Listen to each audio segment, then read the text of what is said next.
Welcome back to our channel. তো সকালবেলা তোমাদের সাথে একটা সুন্দর ভিডিও নিয়ে চলে এসেছি। আজকের হচ্ছে ভীষণ মজার একটা দিন, মানে যেই দিনের অপেক্ষা আমরা এতদিন ছিলাম। আজ হচ্ছে দিদির বিয়ে, মানে আজকে দিদির বিয়ের দিন। তো সকালবেলা বুঝতেই পারছো, দেখতেই পাচ্ছ এখন বাজছে সকাল ভোর 4টের মতো। মানে তোমরা বুঝতেই পারছো বাইরে এখনও অন্ধকার রয়েছে, তো সেই কারণে লাইট জ্বলছে ঘরে। তো এখন দিদির শাঁখা পরানো হলো, এবার দিদির গায়ে হলুদ হবে।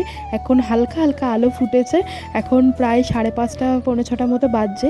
এখন হবে দিদির প্রথম গায়ে হলুদ। আর দিদির হাতে শাঁখামালাটা পরার পর থেকেই যেন একটু বউ বউ মতো লাগছিল।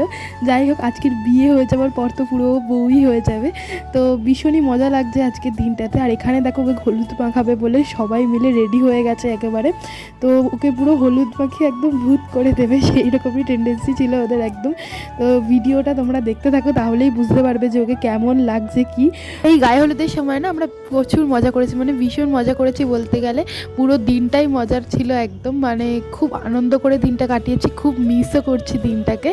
যাই হোক, এখানে ভয়েস ওভার দিতে হচ্ছে বলে আমার ভীষণই কষ্ট হচ্ছিল, কারণ এখানে যেহেতু গান চলছে সেহেতু আমি তোমাদেরকে এখানের সাউন্ডটা দিতে পারছি না। তো সেই কারণে আমাকে ভয়েস ওভার দিতে হচ্ছে। আমারও ভয়েস ওভার দিতে একটু ইচ্ছে করছিল না, এখানে সাউন্ডটা রাখারই ইচ্ছে ছিল ভিডিওতে, বাট গান যেহেতু চলছে আমি তো পুরো কপিরাইট খেয়ে যাবো, সেই কারণে আমি ভয়েস ওভারটা দিচ্ছি। আর ভিডিও দেখে তোমরা কেমন মজা পাচ্ছ অবশ্যই কমেন্ট করে জানিও। জানো তো, দিদির বিয়ের ভিডিওগুলো আমি অনেক কষ্ট করে ফুটেজগুলো তুলে রেখে দিয়েছি একটাই কারণে, যেহেতু তোমাদের সাথে শেয়ার করবো এডিট করে।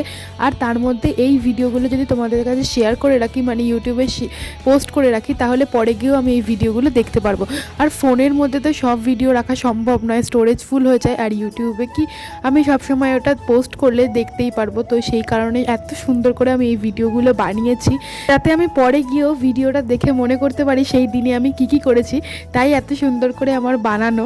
সেদিন আমরা প্রচুর মজা করেছি, তোমরা জানো হয়তো ভিডিও দেখে কিছুটা হলেও বুঝতে পারছো। যাই হোক, এখন দিদি স্নান কমপ্লিট হয়ে গেছে, এখন দিদিকে বরণ করা হচ্ছে। তোমরা তো তখন দেখতেই পেলে দিদির সাথে বৌদিকেও স্নান করতে হয়েছিল। তো বৌদি যেহেতু ভিজে গায়ে দাঁড়িয়েছিল, তাই সবাই মিলে বৌদির সাথে মজা করছিল। যাই হোক, বৌদিও মজা করছিল। এখানে এখন বরণটা কমপ্লিট হয়ে গেলে তারপরে দিদি ঘরে যেতে পারবে। আর বরণটা ফাইনালি এখন কমপ্লিট, এখন তো নমস্কার করে নিল, এবার চলো বাড়ির দিকে যাওয়া যাক। আর গায়ে হলুদের ফার্স্ট গায়ে হলুদ একদম পুরো কমপ্লিট হয়ে গেল। এখন বাড়িতে গিয়ে শুধুমাত্র ওকে ঠাকুর প্রণাম করতে হবে, আর এইটুকুই ব্যাস। আর সকালবেলার গায়ে হলুদ একদম পুরো কমপ্লিট। এরপরে যখন গায়ে হলুদ হবে, তখন জামাইবাবুর বাড়ি থেকে যখন গায়ে হলুদ আসবে, তখন দিদির আবার গায়ে হলুদ হবে। চলো আজকের ভিডিওটা তাহলে এখানেই শেষ করছি। ভিডিওটা ভালো লাগে লাইক কমেন্ট শেয়ার করে দিও।